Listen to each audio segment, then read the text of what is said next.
Trefoils, welcome to my channel where hobbies go to die. So, I got recently tagged in my first booktube tag, which is exciting. Thank you, Spooky Little Book Nerd, for tagging me. This is Girl Scout Cookie Tag, created by A Web of Stories. I had a little bit of difficulty answering some of the questions, but we'll get into that. Let's go ahead and just jump in. So the first question is Trefoils, which each question is named after a Girl Scout cookie. So Trefoils, a classic you love. This is one of those questions I have difficulty in answering because I have not read a whole lot of classics. I am working on it now though. So the first book that I recently read that is a classic is Dorian Gray. So I guess the answer is Dorian Gray. I did thoroughly like this. It was like a 4.5 out of 5 stars for me. Chapter 11 I could have done without. That would have made it perfect if it didn't have chapter 11.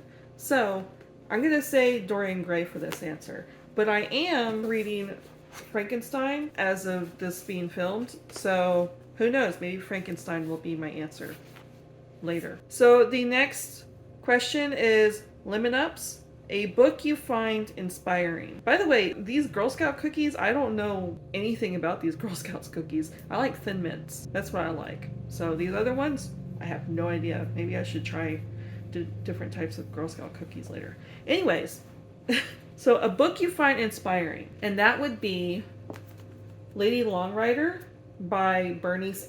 My husband recommended that I read this. He hadn't read it yet, but he heard good things, so I was like, sure, why not? I'll go ahead and read it.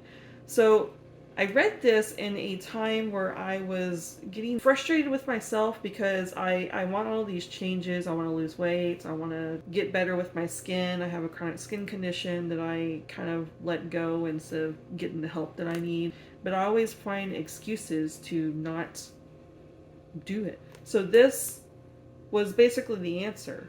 This woman who's like in her 60s got tired of her life and basically said, I'm just going to get on a horse and ride. That's what she wanted to do. So that's what she did. She's like, dropped everything and did it. So it kind of inspired me to be like, I have all these things that I want, but I'm not doing anything about it. So I should get up and do it. Do something about it. And I did. So this was very helpful to kind of like get my mind in that way of thinking. This along with other ones, but this especially kind of inspired me. So that's the reason why this is the answer to that question. So the next question is S'mores, a comforting book. So this was hard for me to answer too, because I don't necessarily read books that are very comforting. And then I thought about it a little bit more, and what I do read is poetry, and I would find any kind of poetry comforting. Edgar Allan Poe is comforting to me, even though most of his poetry is very macabre and melancholy. But the one that I chose to answer this is The Piece of Wild Things by Wendell. This is a really, really good collection of poetry. There is some melancholy and call to action type of poetry in this, but there is also very peaceful, The Piece of Wild Things poetry in this. So I figured I'd answer with this book. But honestly, any kind of poetry book would be good as an answer here. This is where I go for comfort when I read so many other horror books and everything else. They're definitely not comforting. My husband likes comfort books, and there is a book, I forgot the name of it, and it's not anywhere near me, but it's like the Monk and Robot series. I'll put the name up once I figure out the name of it. But he really, really likes that series. It's a really comforting book to him, so I want to read it because I want to dive into comfort books, but I have so many horror books I need to get through that I've not branched off into the comfort books. So who knows? Maybe I'll find a comfort book that I really love. But until then, poetry is where I get my comfort. The next question is Adventurefuls, an adventurous book. Now, I wasn't sure if this meant a book that like ventures outside of your comfort zone as far as venturing to other genres you don't necessarily read, or if they mean literally an adventure book. So this is a adventure book, and the book that I thought of, because I don't read a whole lot of adventure books, oddly enough. I want to get more into fantasy, which will give me more adventure books to answer this question, but what I did read this year is The Color of Magic, which is definitely an adventure book. Rincewind has an adventure, whether he liked it or not, whether he wanted to or not. He had one heck of an adventure. Even though this is a short book, you get a jam-packed adventure in this book, and it's still one of my favorites. Really, really love this. So this is my answer to an adventure book. I want to read more of the series, and I want to, like I said, branch out into fantasy, sci-fi, adventure type of books to find more, because I like an epic adventure every now and then. So the next question is Samoas, a book that blends 2 or more genres. So this was also kind of difficult because I feel like most books blend genres. Or am I wrong in that? Or maybe most books that I read blend genres. But the one that I answered with this is called The Afterlife Experiment by Sam Weiss, I think is how you pronounce their name.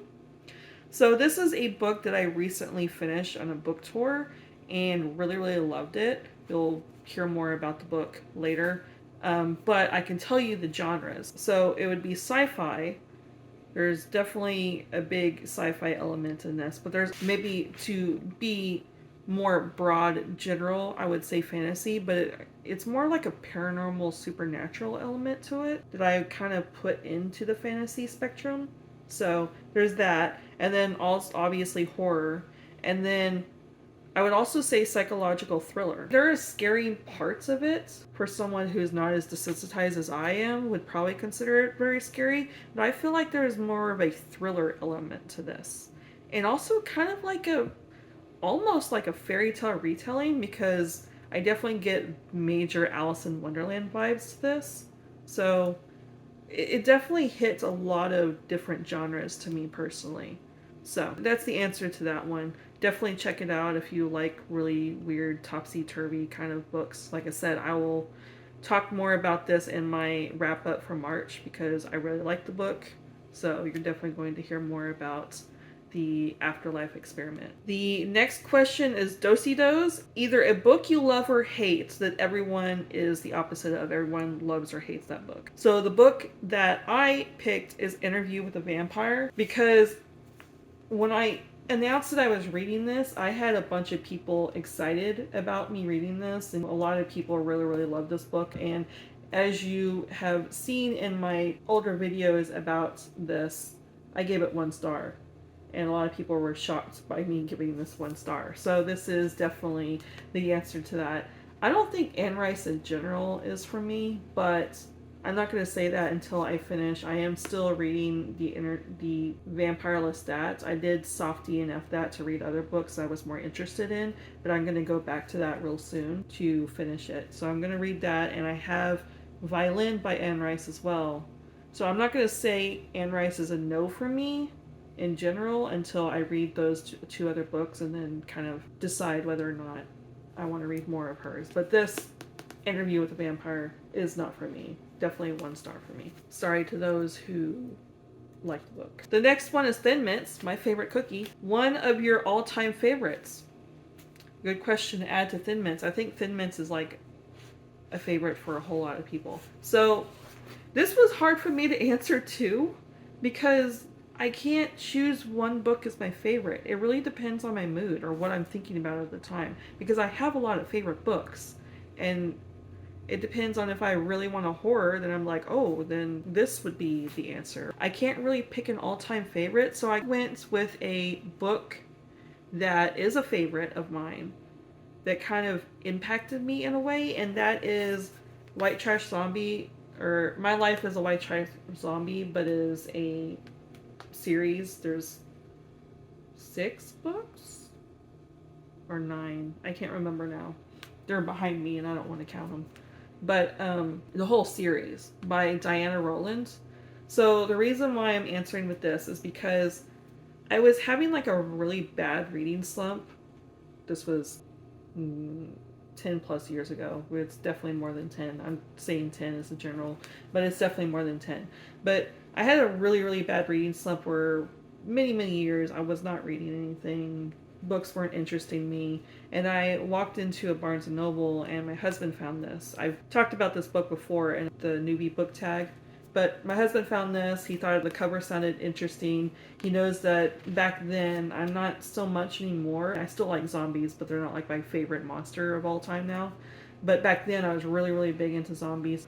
So he thought after reading this I'd be interested in. And yeah, I got really, really interested in this book. And it got me out of my reading slump where I was adventuring into other books thanks to this. So this is going to be my answer to that question. Is it my all-time favorite? I mean, it's got a really soft spot in my heart. I really like this book. I do recommend it for anyone who's interested in urban fantasy. The writing isn't going to wow you, but I just really like this book. And then the last question is not necessarily a question, but tagalongs. Tag some fellow booktubers, which I will tag in the description. No pressure if you don't want to do the tag or you've already done the tag. I try to make sure that you didn't do the tag, but maybe I missed the video. Elena from Elena in Wonderland, Happy Haunts Library, and Brandy's books. I'm tagging you. So again, no pressure if you don't want to play along, but those are my tags. Like I said, I'll tag them down below in my description. And that's it. That's a wrap. That's all the books. That's all the questions. So until next Wednesday, like, comment, subscribe. Bye, souls.